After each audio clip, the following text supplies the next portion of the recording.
Let me ask you a question. Have you ever met someone who shattered every illusion you had about love, only to vanish like a magician at the height of the act? Yeah, that's not just bad luck or the universe being petty, that might be your twin flame. But here's the twist. Just when you think you've met the one, your life doesn't become easier. It becomes a chaos soup with a side of spiritual whiplash. Your friends pull away. Your job feels misaligned. People start treating you like you're the one who changed. And honestly, you did. Meeting your twin flame rearranges your soul's furniture. Welcome to the twin flame journey. Equal parts cosmic beauty and emotional demolition. Today, we're going deep into a question that plagues twin flames worldwide. Why does it seem like the entire world tries to keep twin flames apart? We're not just talking exes or family drama. We're talking societal structures, energetic interference, karmic contracts, and your own subconscious sabotage. Yep, you might be part of the conspiracy too. Buckle up, soul traveler. Let's get on the same page before we start blaming the universe. A twin flame is not your soulmate. It's not your high school crush you keep dreaming about. And it's definitely not your toxic ex who had a good playlist. A twin flame is your soul's mirror. The other half of your energetic blueprint. It's the person who holds a frequency so close to yours, it feels like you've come home. And simultaneously like you're being set on fire. Think, divine counterpart meets emotional dynamite. You meet them, everything changes. Your illusions get ripped away like cheap wallpaper. And what's left? You, raw, exposed, glorious. Signs you've met your twin flame instant, almost unnerving soul recognition. Intense magnetic pull, even when it makes no logical sense. Telepathic communication or vivid dreams. Cycles of separation and reunion, aka the emotional boomerang. Deep spiritual awakening and ego death. Sound dramatic? That's because it is. It's not supposed to be easy, it's supposed to be transformational. And transformation often comes wrapped in chaos. Here's the irony. You're never actually separated from your twin flame. That apartness you feel? It's an illusion. A spiritual hologram designed to help you grow, heal, and remember who you truly are. The physical separation often comes after the honeymoon stage, the blissed out, floaty, I'm home phase. Then bam, one of you runs, the other chases. Or you both run in different ways. Cue heartbreak, confusion, existential crises. But here's the hidden blessing. Separation isn't punishment, it's preparation. The space gives you time to clear karmic baggage, heal ancestral patterns, realign with your soul's purpose, drop ego-driven attachments. You don't come into union because you miss each other. You come into union because you've done the work, and that work, it scares the crap out of most people. Let's zoom out. We live in a world built on binaries, right versus wrong, success versus failure, love versus logic. So when something shows up that doesn't fit the mold, like a spiritual love connection that breaks all the rules, society doesn't know what to do with it. We're taught to look for stability, not intensity. Comfort, not transformation. A nice guy or a good girl, not someone who shatters your ego and awakens your soul. Twin flame love is inconvenient. It doesn't follow timelines, it doesn't respond to checklists, it's messy, non-linear, and often misunderstood, which is why friends tell you to just move on. Therapists might diagnose it as trauma bonding.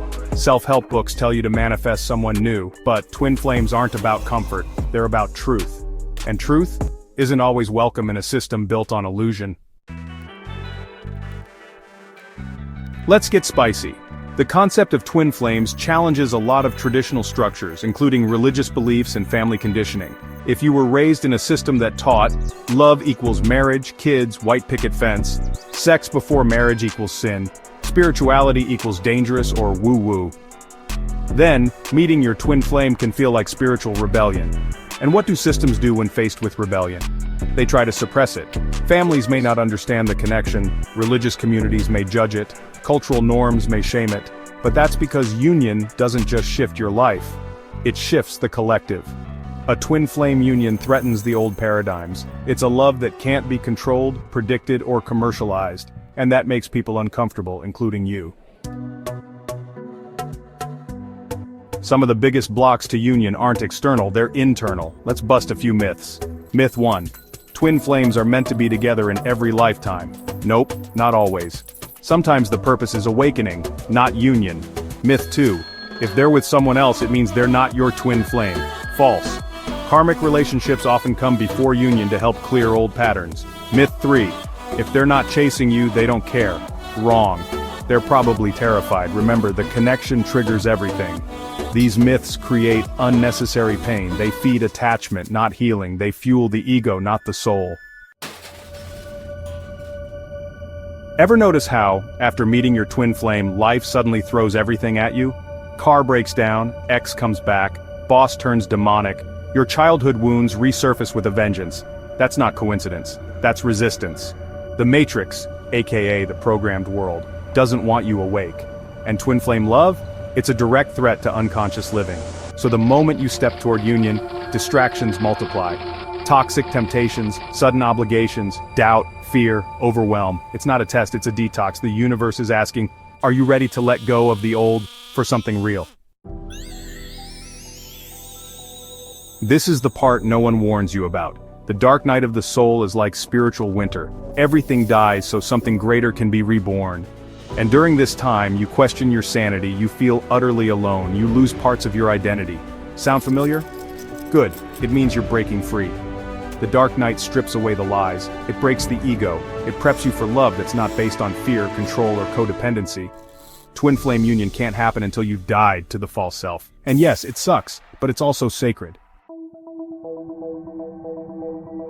Ah yes, the classic twin flame ballet, one runs, one chases, then it flips again and again. Why does this happen? Because one, or both souls aren't ready to face the mirror.